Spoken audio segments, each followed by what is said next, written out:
ತುಂಬಾ ಕಡಿಮೆ ಬೆಲೆಗೆ ಸಿಗುತ್ತೆ. ಇದನ್ನು ದಿನನಿತ್ಯ ಜೀವನದಲ್ಲಿ ಅನೇಕ ಕೆಲಸಗಳಿಗೆ ಉಪಯೋಗಿಸುತ್ತೇವೆ. ಇತ್ತೀಚೆಗೆ ಮನುಷ್ಯನ ಜೀವನದಲ್ಲಿ ಪೂರ್ತಿ ಪ್ಲಾಸ್ಟಿಕ್ ಮೇಲೆ ಅವಲಂಬಿತವಾಗಿದೆ. ಮನೆಯಲ್ಲಿ ಕಾಳುಗಳು, ಭತ್ತ, ರಾಗಿ, ಜೋಳ ಎಲ್ಲರೂ ಸಂಗ್ರಹಿಸೋದಕ್ಕೆ ಪ್ಲಾಸ್ಟಿಕ್ ಬಾಕ್ಸ್ ಬೇಕು. ಅದಕ್ಕೆ ಬಾಕ್ಸ್ ಬೇಕು. ಊಟ ತರುವುದಕ್ಕೆ ಕ್ಯಾನ್, ನೀರನ್ನು ತರುವುದಕ್ಕೆ ಉಪಯೋಗಿಸುತ್ತೇವೆ ಪ್ಲಾಸ್ಟಿಕ್. ಸ್ವಿಚ್ ವೈರ್ಗಳನ್ನು ಪ್ಲಾಸ್ಟಿಕ್ ಇಂದ ಮಾಡಲಾಗಿದೆ. ಪ್ಲಾಸ್ಟಿಕ್ ಶಾಪನ ಹೌದು, ಏಕೆಂದರೆ ದಿನನಿತ್ಯ ಜೀವನದಲ್ಲಿ ಬಳಸಲಾಗುತ್ತಿದೆ. ಏಕೆಂದರೆ ಕಾಯಿಲೆಗಳು ಇದರಿಂದ ಉಂಟಾಗುತ್ತಿದೆ.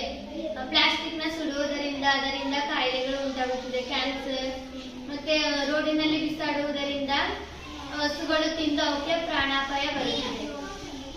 ಮೈಸೂರಿನಲ್ಲಿ ಝೂ, ಚಾಮುಂಡಿ ಬೆಟ್ಟ ಅದರಲ್ಲೆಲ್ಲ ಪ್ಲಾಸ್ಟಿಕ್ ಅನ್ನು ಬ್ಯಾನ್ ಮಾಡಿದ್ದಾರೆ.